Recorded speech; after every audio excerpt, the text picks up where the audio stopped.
Hey guys, welcome to source point. आज हम लोग डिस्कस करने वाले हैं यूपीएससी प्रीलिम्स जो 2021 आने वाली है। 27 ऑफ जून को आपकी प्रीलिम्स होने वाली है। उसके लिए 100 डेज स्ट्रैटेजी आप लोग को किस तरीके से प्रिपेयर करना है, किस तरीके से आप लोग सारी चीज़ों को बैलेंस करके चल सकते हो। यहाँ पे स्टैटिक पोर्शन भी होते हैं, करंट अफेयर्स भी होते हैं। तो मैं एक आपको यहाँ पे स्ट्रैटेजी बताऊँगी और उस हिसाब से अगर आपको सुटेबल लगे तो आप फॉलो कर सकते हो। अदरवाइज़ आप अपने हिसाब से भी उसमें आप लोग चेंजेस करके उसको फॉलो कर सकते हो। बट आप सिर्फ 100 डेज़ बचे हुए हैं तो इसको आप लोग को बहुत अच्छे से यूटिलाइज़ करनी है। और मेनली हम लोग बात करने वाले हैं कि करंट अफेयर्स हम लोग कितने मंथ की कंप्लीट करें, क्योंकि आपकी बहुत सारी क्वेरीज सिर्फ इसी टॉपिक पे आ रही थी। तो चलिए देखते हैं।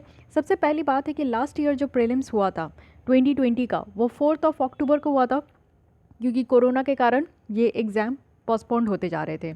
तो अब आप लोग के मन में ये डाउट है कि 4 अक्टूबर का जब एग्ज़ाम हुए थे तो क्या सिर्फ उसी के बाद करंट अफेयर्स पूछे जाएंगे या फिर उससे पहले के भी करंट अफेयर्स पूछे जाएंगे। तो देखिए, अब तक का जो ट्रेंड चलते आ रहा है यूपीएससी में, वो आप देखोगे कि 1 से 1.5 साल पहले अगर आप जाकर देखोगे तो 1 साल के तो करंट अफेयर्स पूछे ही जाते। कुछ क्वेश्चन पेपर को टफ बनाने के लिए 1.5 साल के क्वेश्चंस भी पूछ लेते थे, 1.5 साल पहले के भी क्वेश्चंस पूछ लेते, टॉपिक से उठा के पूछ लेते। ठीक है, तो यहाँ पे आप लोग को लम सम, अगर आप लोग फ्रेशर हो तो आप लोग को यहाँ पे 1 साल की तो करंट अफेयर्स पूरी कंप्लीट करनी है, जो कि आपकी जून 2020 से लेकर मई 2021 तक होनी चाहिए। इससे कम तो आपको करना ही नहीं है। ऐसा मत सोचिए कि अक्टूबर के बाद का यहाँ पे प्रिपेयर करके 6 मंथ का चले जाए तो हो जाएगा, नहीं, इसमें कुछ नहीं होगा। 1 साल का आपको करना ही है। उसके अगर आप लोग अभी से नहीं, बहुत पहले से अगर तैयारी कर रहे हो 2-3 साल से, तो फिर अच्छी पकड़ हो गई होगी आपकी करंट अफेयर्स में, तो उसमें तो कुछ सोचना ही नहीं है। लेकिन हाँ, सबसे बड़ी बात है कि सोर्सेज क्या फॉलो करें करंट अफेयर्स की। ठीक है, ये एक डाउट आपकी क्लियर होगी। दूसरी है कि सोर्सेज क्या क्लियर करें, क्या यहाँ पे फॉलो करें। तो सोर्सेज मैं दोनों के लिए बताऊंगी। कुछ बच्चे ऐसे होते हैं जो कि प्रीलिम्स की जब फॉर्म भर देते हैं तो 3 महीने पहले वो स्टार्ट करते हैं प्रीलिम्स की प्रिपरेशन। उससे पहले वो कहीं और जॉब कर रहे होते हैं, या फिर कॉलेज के फाइनल ईयर में होते हैं, या फिर वो लोग जो है अपनी कुछ भी जो भी है उनका अपना दूसरा एग्ज़ाम का तैयारी, वो उस तरीके से होते हैं। तो अगर आप लोग फ्रेशर इन द सेंस कि आप लोग अभी स्टार्ट किए हो प्रिपरेशन करना, तो मैं आप लोगों को सिर्फ एक सजेस्ट करूँगी कि आप लोग करंट अफेयर्स के लिए मंथली मैगजीन के पीछे मत जाइए। मंथली मैगजीन्स में आपका टाइम बहुत चला जाएगा और आप उतना ग्रैब भी नहीं कर पाओगे। PT 365 आप लोग फॉलो कर सकते हो। विजन IAS की PT 365 बहुत ही अच्छी होती है। उसमें आपका कम टाइम में आपका ज़्यादा टॉपिक कंप्लीट हो जाएगा। और विज़न IAS की जो PT 365 होती है वो आपके सारे टॉपिक से रिलेटेड आती है। वो आपका पॉलिटी हो गया, इन्वायरमेंट हो गया, सोशल इश्यूज़ हो गया, कल्चर हो गया, साइंस एंड टेक हो गया, इकॉनमी हो गई, सारे टॉपिक से रिलेटेड आती है, तो आप उसको कंप्लीट कर सकते हो। लेकिन प्लेयर्स में उन लोग को कह रही हूँ जो कि लगे हुए हैं इस एग्ज़ाम के लिए और इस बार भी देने वाले हैं। तो आपके लिए सबसे पहली बात है कि आप लोग अगर रेगुलर तरीके से एक पैटर्न के थ्रू अगर आप लोग तैयारी कर रहे हो, कि स्ट्रैटेजी के थ्रू आप लोग तैयारी करो, तो आप लोग ने अपनी नोट्स बनाई होगी उन बच्चों के लिए। तो अगर आप लोग करंट अफेयर्स की अपनी नोट्स बनाते हो तो प्लीज़ उसी को ब्लाइंडली फॉलो कीजिए। लास्ट मोमेंट में आप लोग को कोई और मटेरियल के पीछे भागने की ज़रूरत नहीं है, फाइन। लेकिन अगर आप लोग अपनी नोट्स नहीं बनाए हो, कुछ ऐसे भी लोग होते हैं जो अपनी नोट्स नहीं बनाते। नोट्स आप लोग कहीं से भी बनाए होंगे, चाहे न्यूज़पेपर की होगी, चाहे आप लोग मंथली मैगजीन भी पढ़ते होंगे, उसमें से कुछ की पॉइंट्स आप लोग कलेक्ट करते होंगे। लेकिन अगर आप लोग नहीं बनाए हो तो यहाँ पे उन बच्चों के लिए सबसे पहली बात है कि आप जो मंथली मैगज़ीन पढ़ते थे, तो मंथली मैगज़ीन को ही उठा के बार बार रिवाइज़ कीजिए।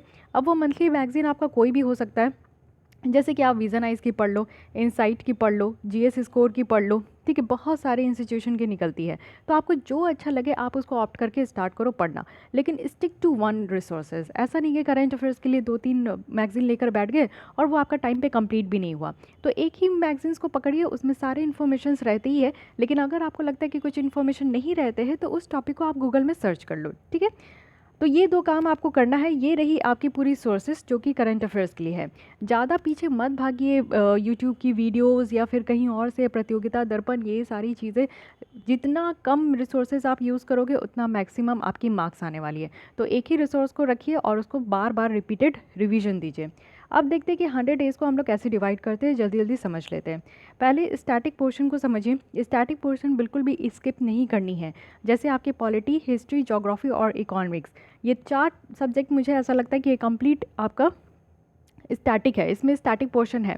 तो स्टैटिक पोर्शन को आपको देखना ही है। और अभी से अगर आप दोगे तो अभी से आपका 100 डेज़ है, 27 जून को एग्ज़ाम होने वाली है।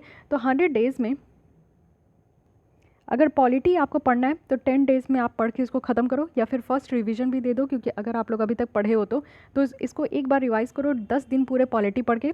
हिस्ट्री भी आप लोग 10 दिन पूरे पढ़ के देख सकते हो, इसमें एंशिएंट, मिडेवल और मॉडर्न और प्लस आपका आर्ट एंड कल्चर भी इंक्लूड होता है। इस 10 दिन में ये चारों को आपको चारों पार्ट को पूरा कंप्लीट कर लेना है। फिर नेक्स्ट 10 डेज़ आप जोग्राफ़ी पे आओ। जोग्राफ़ी आप लोग को इंडियन ज्योग्राफी पूरी कंप्लीट करनी है, इसके साथ साथ आपको मैप वर्क भी करना है। और ज्योग्राफी में आप एनसीईआरटी फॉलो कर सकते हो, जो भी आप रिसोर्सेज फॉलो कर रहे हो उसको आप लोग फॉलो कर सकते हो, और 10 दिन में इसको भी कंप्लीट कीजिए। इकॉनमी भी आप लोग को 10 दिन में कंप्लीट करनी है, जो कि आप अगर एनसीईआरटी पढ़ रहे हो तो एनसीईआरटी पढ़िए 11 की, और उसके अलावा अगर आप लोग रमेश सिंह फॉलो करते हो तो ठीक है, या फिर आप लोग जो है कोई और भी अगर रिसोर्सेज फॉलो करते हो तो वो भी सही है। लेकिन हाँ, स्टैटिक पोर्शन आप लोग को पढ़ना चाहिए। तो ये स्टैटिक में अगर आप लोग एक दो दिन आगे पीछे भी बढ़ा सकते हो, जिसकी अगर पॉलिटी कमज़ोर है और पॉलिटी में ज़्यादा टाइम देना है तो आप इसमें 15 डेज़ दे सकते हो। इकॉनमी में आपको अगर कम दिन देनी है तो इसमें 5 डेज़ दे सकते हो। लेकिन मेरा टोटल ये कहने का मतलब है कि 100 डेज़ में से 40 डेज़ आप लोग को यहाँ पे स्टैटिक में लगाना ही होगा, क्योंकि इसको रिवाइज़ कीजिए जितने भी बुक्स अभी तक आपने पढ़े हैं। ठीक है, अब हमारे पास और कितना बच गया, 60 डेज़ हमारे पास बच गए। अब यहाँ पे हम लोग आगे बढ़ते हैं और करेंट अफेयर्स देखते हैं। 2 सब्जेक्ट बच गया था, जो कि साइंस एंड टेक और इन्वायरमेंट। मुझे ऐसा लगता है कि आज की डेट में जो क्वेश्चन का पैटर्न चेंज हो रहा है यूपीएससी के अकॉर्डिंग, तो आप लोग अगर क्वेश्चन पेपर उठा के देखोगे लास्ट प्रीवियस ईयर की, तो उससे पता चलेगा कि जो साइंस एंड टेक और इन्वायरमेंट की क्वेश्चंस आती है वो बहुत ज़्यादा आपको 90% तक देखने को मिलेगा कि करंट अफेयर से ही टॉपिक उठाए जाते हैं। तो बेटर है कि आप लोग इसको करंट अफेयर से ही कंप्लीट करोगे तो आपका काम हो जाएगा। नहीं तो आप लोग साइंस एंड टेक की जो एनसीईआरटी पढ़ना स्टार्ट करो, या फिर इन्वायरमेंट की अगर आप लोग शंकर आईएएस अकेडमी की भी बुक अगर पढ़ना चाहो तो वो अब तक आप नहीं पढ़े हो तो पढ़ने का ज़रूरत नहीं है। लेकिन अगर आप पढ़ रखे हो तो उसको भी रिवाइज़ करना है, तो आप लोग इसी में इंक्लूड कर सकते हो। इस 40 डेज़ में उसको भी इंक्लूड करके ज्योग्राफी के साथ इन्वायरमेंट भी आप लोग इंक्लूड करके शंकर आईएएस बुक की कंप्लीट कर सकते हो। ठीक है, दोनों ऑप्शन मैं बताती जा रही हूँ। तो और नहीं है तो मंथली मैगजीन में आपका साइंस एंड टेक का हर एक मंथ का आप कंप्लीट कर लो, इन्वायरमेंट में जो आपका हर एक मंथ का है वो कंप्लीट कर लो। तो अगर 12 मंथ्स की आपको करंट अफेयर पढ़नी है और मंथली मैगजीन आप फॉलो करके चल रहे हो, तो हर एक मंथली मैगजीन को आपको 3 दिन में कंप्लीट करना है। जैसे कि लेट सपोज कि जून 2020 की आपको कंप्लीट करनी है, तो 3 दिन आप दो और उसको पूरा रिवाइज कर लो। फिर अगले 3 दिन जो है आपको जुलाई की करनी है, फिर अगले 3 दिन आपको अगस्त की करनी है। इस तरीके से अगर आप 12 मंथ की 3 डेज़ में अगर आप पूरी देते हो तो इसमें आपका 36 डेज़ लगते हैं। ठीक है, 12 इंटू 3 36 डेज़ लगेंगे। और हमारा 60 डेज़ में से 36 डेज़ अगर चला गया तो अभी भी हमारे पास 24 दिन है हाथ में। इट मीन्स कि करंट अफेयर्स का तो 1 साल का रिवीजन हो गया, हमारा स्टैटिक का रिवीजन हो गया, लेकिन अभी भी आप समझ सकते हो कि 24 डेज़ आपके हाथ में है। ठीक है, 24 डेज़ हाथ में है, तो फिर अब आपको क्या करनी है कि सेकेंड रिवीजन लगानी है। एक बार रिवाइज करने से कुछ नहीं होता, क्योंकि स्टफ्स बहुत ज़्यादा होते हैं, इतना सारा चीज़ दिमाग में रखना आसान नहीं है एक बार रिवाइज़ करके।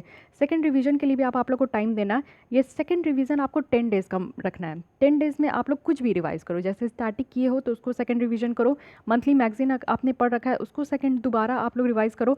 और नहीं तो अगर मंथली मैगजीन आप लोग नहीं पढ़ रहे हो तो पीटी 365 जो भी फ्रेशर पढ़ रहे हैं या फिर पुराने स्टूडेंट भी पीटी 365 को रेफ़र कर सकते हैं, तो वो भी यहाँ पे उसको रिवाइज़ करेंगे। तो ये आपको अगला 10 डेज़ करना है। 10 डेज़ आपको सेकंड रिविजन्स के लिए देनी ही देनी है एट एनी कॉस्ट, क्योंकि बहुत ज़्यादा इंपॉर्टेंट होता है। देखिए ये पहले तक ना यहाँ तक सब बच्चे करके जाते हैं, इतना तो करके ही जाते हैं, लेकिन इतने करने में ना सिर्फ आप देखो कि 4 से 5% ही बच्चे जो है वो क्लियर कर पाते हैं प्रीलिम्स। लेकिन अगर आप 4 से 5% से 40 to 50% के रेशियो में आना चाहते हो ना, तो आपको ये सेकंड रिवीजन करना होगा, विच इज़ वेरी इंपॉर्टेंट। तो 24 दिन में से अगर आप 10 दिन रिवीजन के लिए सेकंड रिवीजन के लिए देते हो तो अभी भी आपके पास हाथ में 14 दिन है। अब आप समझ सकते हो अब इस 14 दिन में क्या करना है। इस 14 दिन यानी कि 2 हफ्ते हो गया, 2 हफ्ते को आपको बहुत स्मार्टली इसको डिवाइड करना है। पहले फर्स्ट वीक सेकंड वीक।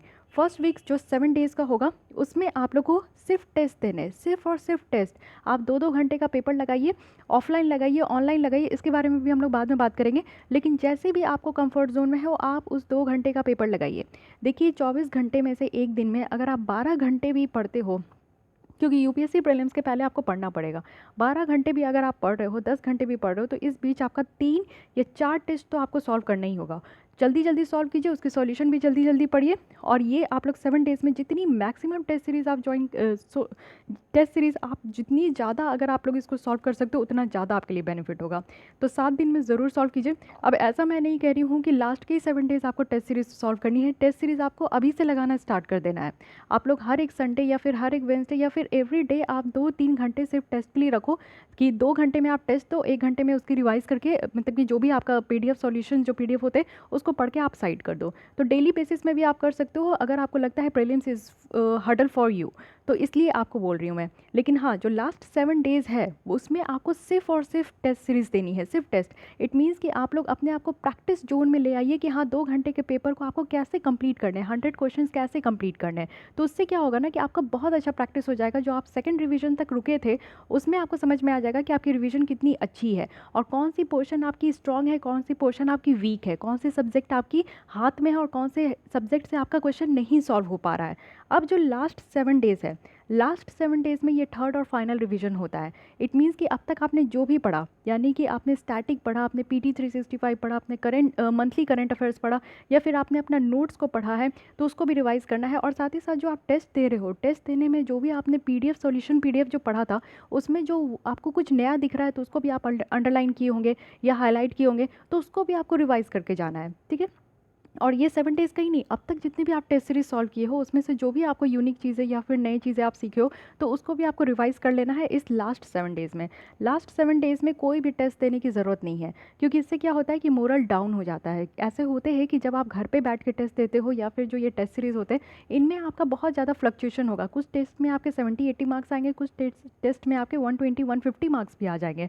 तो उससे क्या होता है कि कभी कभी ओवर कॉन्फिडेंट भी हो जाते हो और कभी कभी आपका अंडर कॉन्फिडेंट भी हो जाते हो। तो लास्ट 7 डेज़ तो सिर्फ आपको रिवीजन करने हैं। जितना ज़्यादा रिवीजन कीजिएगा उतना कम चांसेस है कि कुछ आप जब एग्ज़ाम देने जाओगे प्रीलिम्स का तो आप कम फंसोगे। टॉपिक्स जो भी रहेंगे, क्वेश्चंस में जो भी ऑप्शन रहेंगे 2-3, उसमें आपके कम फंसने के चांस होंगे। तो 3 रिवीजन तो आपको मिनिमम दे के ही चलना है। इसके अलावा भी अगर आप और रिवीजन दे सकते हो तो बहुत अच्छी बात है। इस 7 डेज़ में आप 4 दिन रिवाइज़ करो, फिर लास्ट का जो 2 दिन है उसमें आप फिर चौथा रिवीजन कर लो। क्योंकि देखिए, एक चीज़ पढ़ने के बाद जब आप उसको सेकेंड या थर्ड टाइम्स पढ़ते हो ना तो टाइम आपके कम लगेंगे। एक दिन आप पढ़ रहे हो एक चैप्टर को तो मे बी वो आपके हाफ एन आवर लग सकते हैं, लेकिन सेकंड टाइम आप रिवीजन करोगे ना तो वो 20 मिनट्स में हो जाएगा। थर्ड टाइम आप रिवीजन करोगे तो वो 15 से 12 मिनट 10 to 12 मिनट्स में भी वो हो जाएगा।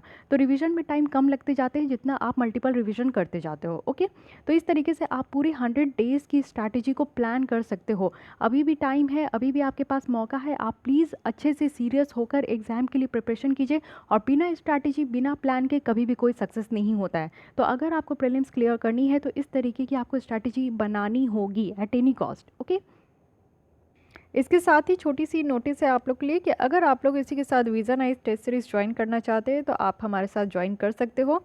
इसमें आप लोग देखो कि 20 टेस्ट आप लोग को प्रोवाइड किया जाएगा, सी साइड भी यहाँ पे प्रोवाइड किया जाएगा कंप्लीट सॉल्यूशन के साथ। और यहाँ पे 2 आपकी पेमेंट क्राइटेरिया है। अगर आप लोग इनसाइट की भी यहाँ पे करंट अफेयर्स मंथली क्विज चाहते हो दिसंबर 2020 से मई 2021 तक, तो इसके लिए आपको अलग पेमेंट यहाँ पे करनी होगी। और साथ ही साथ ये पेमेंट मोड है। इसके अलावा आप लोग को और कोई भी डाउट, क्वेरीज या सजेशन है तो आप लोग rishika.cs77@gmail.com में मेल कर सकते हैं। उसके अलावा आप लोग को अगर मंथली मैगजीन्स भी पढ़नी है तो वो सारे हमारे चैनल पर प्रोवाइड किया गया है। आप एक बार सब्सक्राइब करके प्लेलिस्ट में आकर आप लोग देख सकते हो। और पीटी 365 जैसे ही विजनाइज की यहाँ पे पब्लिश होगी उसकी भी लेसन मैं प्रोवाइड करूँगी आप लोग को। तो अगर पीटी 365 भी अगर आप लोग को देखनी है तो उसके लिए भी आप लोग हमारे साथ जुड़ सकते हो सब्सक्राइब करके, क्योंकि जब भी मैं वीडियो को अपलोड करूं तो आप तक वो लेसन नोटिफिकेशन के तौर पर पहुंच सके।